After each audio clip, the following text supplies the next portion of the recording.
കർഷകന്റെ ആത്മഹത്യ കേവലം അദ്ദേഹത്തിൻ്റെ കുടുംബത്തിൻ്റെ മാത്രം പ്രയാസമല്ല, ഒരു നാടിൻ്റെ പ്രയാസമാണ്. ഏറി വരുന്ന കർഷക ആത്മഹത്യകൾ ഇല്ലാതാക്കുവാൻ, അതിൻ്റെ എണ്ണം കുറയ്ക്കുവാൻ എന്തൊക്കെ ചെയ്യാൻ വേണ്ടി കഴിയും? കാർഷിക മേഖലയിൽ നടത്തേണ്ടുന്ന മാറ്റങ്ങൾ എന്തൊക്കെയാണ്?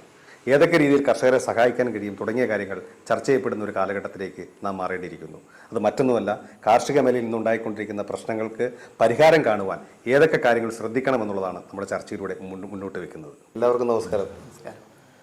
നമ്മൾ ഈ കഴിഞ്ഞ ഒരാഴ്ചയ്ക്ക് മുമ്പ് നമ്മുടെ തൊട്ടടുത്ത പ്രദേശത്തുണ്ടായ ഒരു കർഷകൻ്റെ ആത്മഹത്യയുമായി ബന്ധപ്പെട്ടുകൊണ്ട് വലിയ ചർച്ചകളും വിവാദങ്ങളും ഒക്കെ ഈ അടുത്ത കാലത്ത് ഉണ്ടായിട്ടുണ്ട്.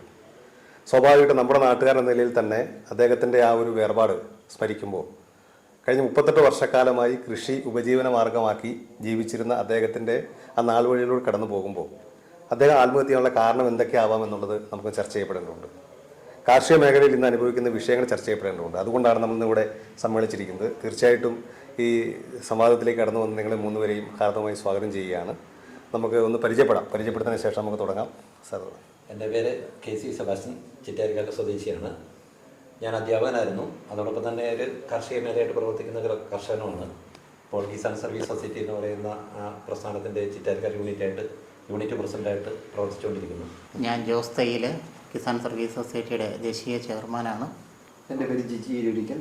ഞാൻ പാലാവിലാണ് താമസിക്കുന്നത്. കൃഷിയെ 35 വർഷമായിട്ട് കാർഷിക മേഖലയിൽ പ്രവർത്തിക്കുന്ന വ്യക്തിയാണ്. ഏതായാലും നമുക്ക് കിട്ടിയിരിക്കുന്ന 3 പേരും ആ മേഖലയുമായി അടുത്ത ബന്ധമുള്ള ആളുകളാണ്. KC സെബാസ്റ്റ്യൻ മാഷ് അദ്ദേഹം അധ്യാപകനായിരുന്നു 32 വർഷക്കാലം, അല്ലേ? 32 വർഷക്കാലം അദ്ദേഹം അധ്യാപന മേഖലയിലായിരുന്നെങ്കിൽ പോലും അന്നും അദ്ദേഹം ഒരു കാർഷിക മേഖലയിൽ പ്രവർത്തിക്കുന്ന ആളായിരുന്നു. ഇന്ന് അദ്ദേഹം റിട്ടയർമെൻറ്റിന് ശേഷം കൂടുതൽ സജീവമായി കാർഷിക മേഖലയിൽ പ്രവർത്തിക്കുന്നുണ്ട്.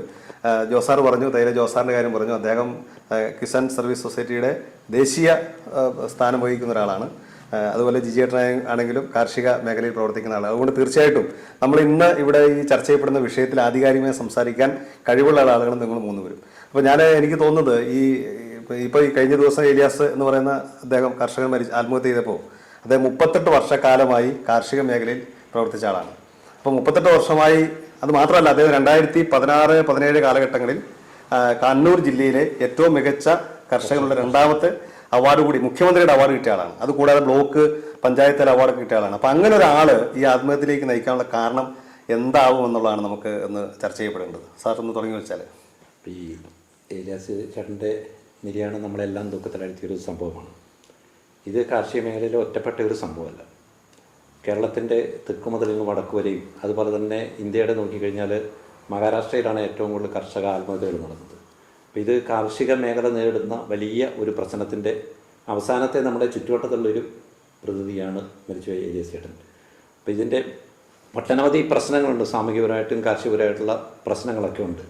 അപ്പോൾ സ്വാഭാവികമായിട്ടൊരു ചെറുകിട നാമമാത്ര കർഷകർ നേരിടുന്ന പ്രശ്നം എന്ന് പറഞ്ഞു കഴിഞ്ഞാൽ,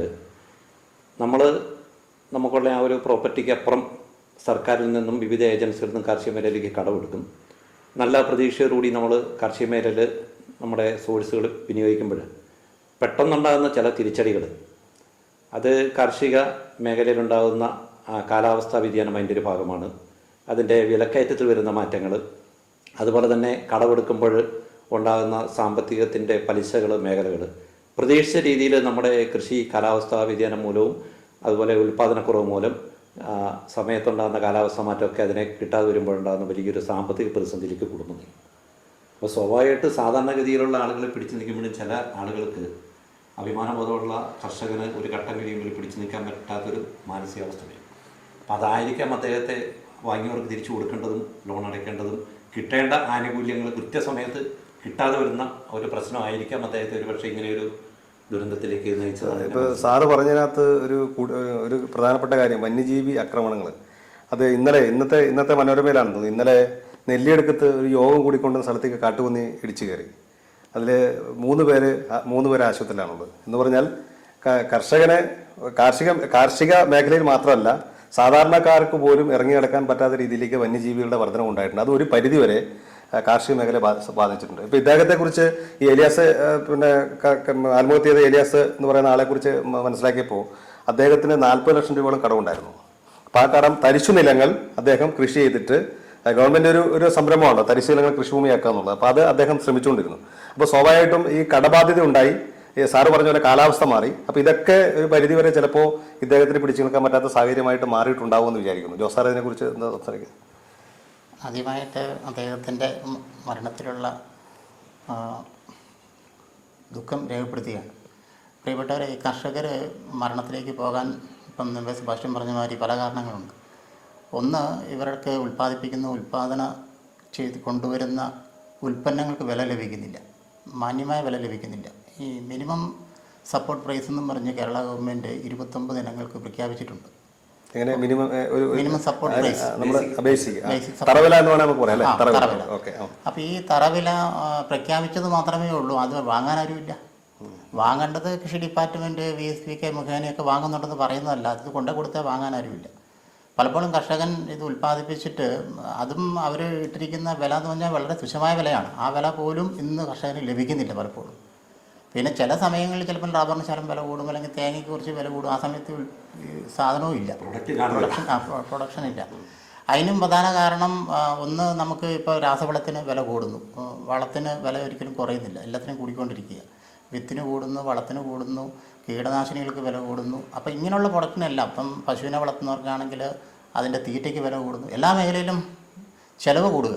ഒരിക്കലും ഇവർക്ക് കൊടുക്കുന്ന പ്രൊഡക്റ്റുമായി വെച്ച് നോക്കുമ്പോൾ ഈ മിനിമം സപ്പോർട്ട് പ്രൈസ് കിട്ടിയാൽ പോലും പിടിച്ചു നിൽക്കാൻ പറ്റത്തില്ല. അപ്പോൾ ഒന്ന്, അത് ഗവൺമെൻറ് ഉയർത്തുക എന്നുള്ളതാണ് ചെയ്യേണ്ടത്. രണ്ടാമത്തെ കാര്യം, അത് കൃത്യമായി കൊടുക്കാനുള്ളൊരു സംവിധാനം കൂടെ, ഗ്യാരണ്ടി, ഇവൻ്റെ പ്രൊഡക്റ്റ് വാങ്ങാൻ ഡിപ്പാർട്ട്മെൻറ്റ് തയ്യാറാകണം. ഇപ്പോൾ പലപ്പോഴും ഡിപ്പാർട്ട്മെൻറ്റ് തയ്യാറാകാതെ വരുമ്പോൾ നമ്മൾ സമൂഹത്തോട് പറയുന്നത്, പലയിടത്തും നമ്മുടെ കിസാൻ സർവീസ് സൊസൈറ്റീൻ്റെ വാട്സപ്പ് ഗ്രൂപ്പ് ക്രിയേറ്റ് ചെയ്തിട്ട് അവൻ്റെ പ്രൊഡക്റ്റ് അതിനകത്ത് കാണിച്ച് ആ ഫാമിൽ തന്നെ അത് മാർക്കറ്റ് ചെയ്യുന്നൊരു സിസ്റ്റം ഇപ്പം നമ്മൾ കൊണ്ടുവന്നിട്ടുണ്ട്, കർഷകന് ഉയർന്ന വില കിട്ടാൻ വേണ്ടി. അപ്പം ജനങ്ങൾ സഹകരിച്ചാൽ, ജനങ്ങൾ കടയിൽ പോയി വാങ്ങുന്നതിന് പകരം ഫാമിൽ പോയി ഇവൻ്റെ സ്ഥലത്ത് നിന്ന് തന്നെ വാങ്ങിച്ചു പോകുന്നൊരു സിസ്റ്റം ഇപ്പം കർഷകർ ഒരുമിച്ച് കൂടി ചെയ്യാൻ തുടങ്ങിയിട്ടുണ്ട്. കാരണം ഗവൺമെൻറ്റിനെ കൊണ്ട് പലതും കിട്ടാതെ വരുന്നൊരു സാഹചര്യം വരും. രണ്ടാമത്, ഈ കാലാവസ്ഥാ വ്യതിയാന വിള ഇൻഷുറൻസ് എന്ന് പറഞ്ഞ വലിയ പ്രശ്നമുണ്ട്. നമുക്കറിയാം, ഗവൺമെൻറ് നമുക്ക് വേണ്ടി പല ഫണ്ടും നീക്കി വെച്ചിട്ടുണ്ട്. വിള ഇൻഷുറൻസ്, പ്രധാനമന്ത്രി ഫസൽ ഭീമ യോജന എന്നൊക്കെ പറഞ്ഞ് കൊണ്ടുവന്നിട്ടുണ്ട്. കഴിഞ്ഞ കൊല്ലം കേരളത്തിൽ ഏതാണ്ട് 100 കോടി രൂപകളും ആ വക കിട്ടിയിട്ടുണ്ട്. പക്ഷേ ഇത് കേരള ഗവൺമെൻറ്റിന് വിഹിതം അടയ്ക്കേണ്ടതായതുകൊണ്ടും പലപ്പോഴും അതിന് താമസം വരുന്നുണ്ട് കിട്ടാൻ. കാർഷിക മേഖലയിലെ പ്രശ്നങ്ങൾ ചർച്ച ചെയ്യപ്പെടുമ്പോൾ ഇനിയും ഒരു ഏലിയാസ് ആവർത്തിക്കാതിരിക്കുവാൻ എന്തെല്ലാം കാര്യങ്ങൾ ചെയ്യണമെന്നുള്ളത് ചിന്തിക്കണം. അതോടൊപ്പം തന്നെ കർഷക മേഖലയിൽ നടപ്പിലാക്കേണ്ടുന്ന നൂതന സാങ്കേതിക വിദ്യകൾ ചർച്ച ചെയ്യപ്പെടണം. അത്തരം കാര്യങ്ങളിലേക്കാണ് നമ്മൾ നീങ്ങിയിരിക്കുന്നത്.